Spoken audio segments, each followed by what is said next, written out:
కేంద్ర ప్రభుత్వం చేపట్టిన వక్ఫ్ బోర్డు సవరణ 2025 చట్టానికి వ్యతిరేకంగా విశాఖలో ముస్లిం సోదరులు ర్యాలీ నిర్వహించారు. ఇటీవల పార్లమెంట్లో ఆమోదించబడిన వక్ఫ్ బిల్లుకు వ్యతిరేకంగా దేశవ్యాప్తంగా ఆందోళనలు, ర్యాలీలు జరుగుతున్న విషయం తెలిసిందే. భారతదేశంలో అనేక రాష్ట్రాల్లో, ప్రాంతాల్లో ప్రజలు వీధుల్లోకి వచ్చి తమ అసంతృప్తిని వ్యక్తపరుస్తున్నారు. ప్రభుత్వం ఈ బిల్లును వెనక్కు తీసుకోవాలంటూ డిమాండ్ చేస్తున్నారు. దీనిలో భాగంగా డాబా గార్డెన్స్లోని అంబేద్కర్ పార్కు కూడలి నుంచి జీవీఎంసీ గాంధీ విగ్రహం వరకు వక్ఫ్ బిల్లు రద్దు చేయాలంటూ ముస్లింలంతా శాంతియుత ర్యాలీ చేపట్టారు. ముందుగా అంబేద్కర్ విగ్రహానికి పూలమాల వేసి ర్యాలీ ప్రారంభించారు. Rally LIC building, RTC complex గుండా జీవీఎంసీ ఎదురుగా ఉన్న గాంధీ విగ్రహం వరకు సాగింది. అక్కడ సమావేశమై పలువురు ముస్లిం మత పెద్దలు, నాయకులు మాట్లాడుతూ ఇటీవల పార్లమెంట్లో ఆమోదం తెలిపిన వక్ఫ్ సవరణ బిల్లులో లోపాలున్నాయి అన్నారు. దీనిని వెంటనే రద్దు చేయాలని, లేని పక్షంలో మరింత ఉధృతంగా ర్యాలీ నిర్వహిస్తామని supreme court of India advocate MGM Khan ఆధ్వర్యంలో జరిగిన కార్యక్రమంలో చెప్పారు. ఈ సందర్భంగా భారీ జాతీయ జెండాను ప్రదర్శించారు. ర్యాలీలో భారీ సంఖ్యలో ముస్లిం సోదరులు, మత పెద్దలు, ముస్లిం మహిళలు, యువకులు పాల్గొన్నారు.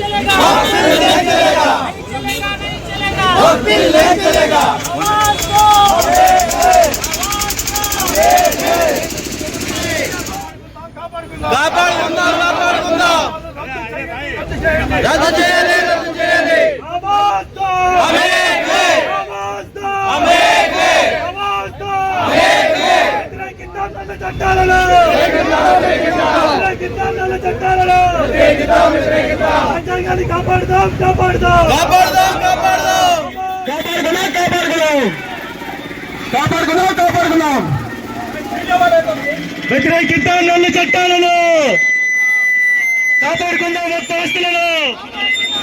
الرحمن الرحيم ربنا آتنا في الدنيا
इधर बाकी पूरे कम्युनिटी से आए हैं, मस्जिद से आए हैं, दूर दूर से देवाड़ा, परवाड़ा, एनटीपीसी, गाजवाड़ा, दूर दूर से आए।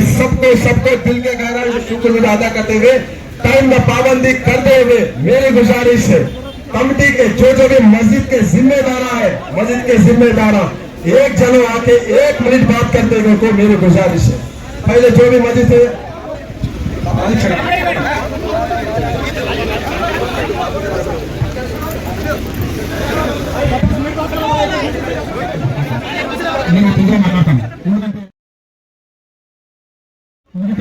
మిగతా పర్సన్ కూడా ఉన్నారు, వాళ్ళు కూడా చెప్తాను. మనం ఇక్కడ అందరూ ఒకటి అయినందుకు కారణం ఏంటంటే ప్రభుత్వం ఒక చట్టాన్ని తీసుకొచ్చింది. ఒక చట్టం తీసుకొచ్చిందంటే అది వైజాగ్ మాత్రమే కాదు, అలాగే మన జీవీఎంసీ పరిధిలో ఉన్న దాని ఒకదానికే కాదు, త్రూ అవుట్ ఇండియాలో ఏదైతే వక్ఫ్ ల్యాండ్స్ ఉన్నాయో దానికి ఒక చట్టం ప్రభుత్వం తీసుకొని వచ్చింది. మేము ప్రభుత్వాన్ని అలాగే ఇక్కడున్న ప్రభుత్వాన్ని విన్నపం చేస్తున్నాం ఏంటంటే ఈ బిల్లు రద్దు చేయాలని. ఈ వక్ఫ్ బిల్ అంటే ఎవరైతే అల్లా పేరు మీద దానం చేసేస్తారో తాత ముత్తాతలు కానీ ఎవరైనా సరే పూర్వీకులు వాళ్ళ ఉన్న దానిని ఆ స్థలాన్ని కానీ ఆ ఏదైతే ఉందో అది అల్లా పేరు మీద అది వక్ఫ్ చేసేస్తారు. అది కేవలం ముస్లిమ్స్ మాత్రమే దాన్ని యూజ్ చేసుకోవాలి, పేదవాళ్ళకి యూజ్ చేయాలి. అలాగే దీంట్లో ప్రభుత్వం అనేది ఎవరిదనేది ఎవరికి హక్కు లేదు. దయచేసి నేను ప్రభుత్వాన్ని ఒకటే విన్నపం చేసుకుంటున్నాను, ఇలాంటి బిల్లు మాకొక్కరికే కాదు రేపు ఇంకోరికి కూడా రావచ్చు. आज हमारे पहले हमारे MGM खान साहब को मुबारकबाद देता हूँ, क्योंकि हमारे मुसलमानों वैजाग में 1 लाख से ज्यादा है, फिर भी हम लोग जुलूस निकालने का से बहुत तकलीफ उठाते हैं। आज इनके पहल हम लोग सबको एक रास्ता दिखाती है। आइंदा नेक्स्ट फ्राइडे फिर भी आप लोग जुम्मा में ऐलान कीजिए, आलमास वाले आगे आइए और एक बड़ा जुलूस पूरे विशाखापट्टनम के एक 25,000 आदमी का एक जुलूस निकालना बोल के आप लोगों से अपील करता हूँ। ये हाज़रीन जमात, आप लोगों से गुजारिश है कि वक्त बिल के बाद से में हमें तफसीली से बोलने की जरूरत ही है। ज़हीर अहमद साहब स्टार्टिंग में बोलिए पूरा तफसीली से। अब मकसद एक ही है कि कौम में जितने भी जिम्मेदार आदमी आए हैं वो यहाँ आ जाना सामने, और आपकी जिम्मेदारी है इंदा चल के एक मस्जिद से 100 लोग आना बन, ये भी कम है, ये भी कम है। ऐसी चीज हम बोल दिए खान साहब, उसी आप सब एक होना, जमातों को फिरका छोड़ देना, मुसलमान हम लोग जब तक एक प्लेटफॉर्म में नहीं आएंगे उसी तरह हम लोग के साथ मसला होता रहेगा। मैं आप सब लोग से गुजारिश करता हूँ, नेक्स्ट टाइम ऐसा कोई भी रैली होगा इंशाअल्लाह आप अपने अपने मस्जिदों में औरतों के साथ ज्यादा से ज्यादा तादाद में आके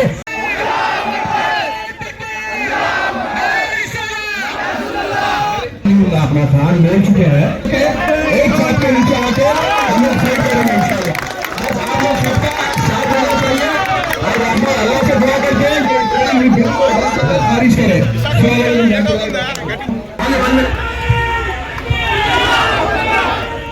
ఇవాళ ముస్లిమ్స్ మీద ఎంత రకంగా కోట్ల దరిద్రం మీ అందరికీ తెలుసు.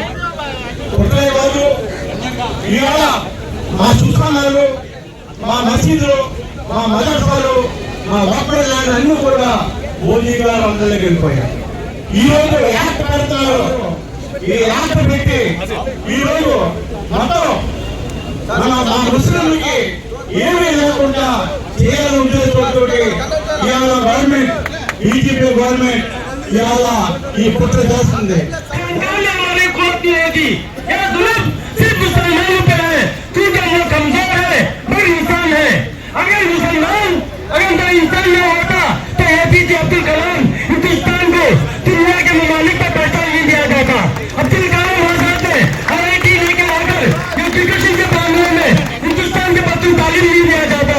अगर अशफाकुल्लाह खान ने फांसी पर चढ़कर यह ऐलान किया है कि हम मुसलमान बनने के तैयार है, मगर हुकूमत से गद्दार करने तैयार नहीं है, तो हम मुसलमान हम लोग हैं। आज जागने के वक्त है, जागे मुसलमान। अस्सलाम वालेकुम। हमारा इरादा बहुत कम लोग हैं, इंशाल्लाह अस्सलाम वालेकुम। सिर्फ ये 2 बात करने के लिए आया हूँ। मुसलमान बोलने से उनको नफरत है, मुसलमान बोलने से उनको नफरत है, हर चीज में नफरत है। जैसा हमारे कान से बताया वैसा ऐसा ही हमारे जो मुसलमानों में कमजोर ऐसे है कि वह बिरयानी का देख से बनी तो दिखते है, बिरयानी का देख से जो पत्ता है ना उसी पर जब पब्लिक दिखता है। आज हमारा मामला में बड़े गांव में चीख चिल्ला के आवाज देने से भी एक 100 आदमी 200 आदमी आने में बड़ा फर्क आता है। वही देख से बनाओ एक 1000 केजी में बसो तो हम भी 100 केजी बनाने के लिए करते हैं। वो मेन चीज क्या है बोले से ये हमारे जो बिरयानी खाता के दिमाग पूरा भी हो जाता है। उसके लिए वो आगे नेक्स्ट इंशाल्लाह इन्होंने अभी परमिशन लिए बेटा अभी टाइम हुआ नहीं, इंशाल्लाह हर एक परमिशन लेंगे, हर एक मानने से भी वो जिम्मेदार मस्जिद के नगर की जमीन तरफ से लेके भाई जमीन में लेके आना है बोल के चाहे तो उन्हें ट्रांसपोर्ट का इंतजाम भी करके हमारे लोगों को दिखाना बोल के। ఆ పాయింట్స్ లో క్లాస్ పాయింట్ నాన్ ముస్లిమ్స్ కి ముస్లిమ్స్ తాలూకా ఎస్టాబ్లిష్మెంట్ లో మా తాలూకా అమెండ్మెంట్ లో చేర్చడం. ఇది ఇప్పుడు మేము చర్చిలో, గురుద్వారాలో, టీటీడీలో ముస్లింలు తీసుకుంటారా? ముస్లిమేతరుల్ని నాన్ ముస్లిం ఆర్గనైజేషన్ లో తీసుకుంటారా? తీసుకోరు కదా. అదే విధంగా ముస్లింలు తాలూకా వక్ఫ్ ని దేవుడు భగవంతుడు తాలూకా ప్రాపర్టీని ఇది कोई कमाएंगे, कोई दूसरा आपको हाथ देने वाला, साथ देने वाला नहीं है। लास्ट टाइम आप देख रहे होंगे बड़े बड़े पॉलिटिकल लीडर्स भागे दिए थे, गोले दिए थे, खजूरा खाए थे, टोपी लगाए थे। जब वक्त की बात आई तो सबने अपना पीठ उठाया था। मैं पूछना चाहता हूँ हुसैन के चाहने वालों,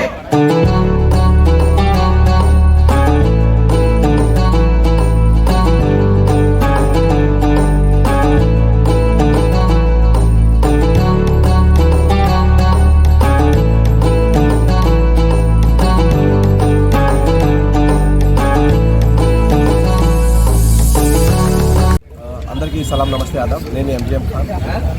ఈరోజు వక్ఫ్ అమెండ్మెంట్ యాక్ట్ మీద మేము చేసిన ప్రొటెస్ట్కి వైజాగ్ నుంచి, గాజువాక నుంచి, దేవాడ, పరవాడ, ఎన్టీపీసీ దగ్గర నుంచి వచ్చిన ముస్లిం సోదరులందరికీ ఒకసారి నా హృదయపూర్వక ధన్యవాదాలు తెలియజేస్తూ, ఈ యొక్క కార్యక్రమానికి ఎంతో పెద్దలు అందరూ కలిసి సహకరించి ఈ కార్యక్రమం సక్సెస్ఫుల్ చేసిన అందరికీ మరొకసారి నా హృదయపూర్వక ధన్యవాదాలు తెలియజేస్తూ ఎంజీఎం ఖాన్. జై హింద్, జై భారత్. ఈ వీడియో మీకు నచ్చినట్లయితే మా ఛానల్ని సబ్స్క్రైబ్ చేసుకుని మరింత మందికి ఈ వీడియో షేర్ చేయాలని మనవి.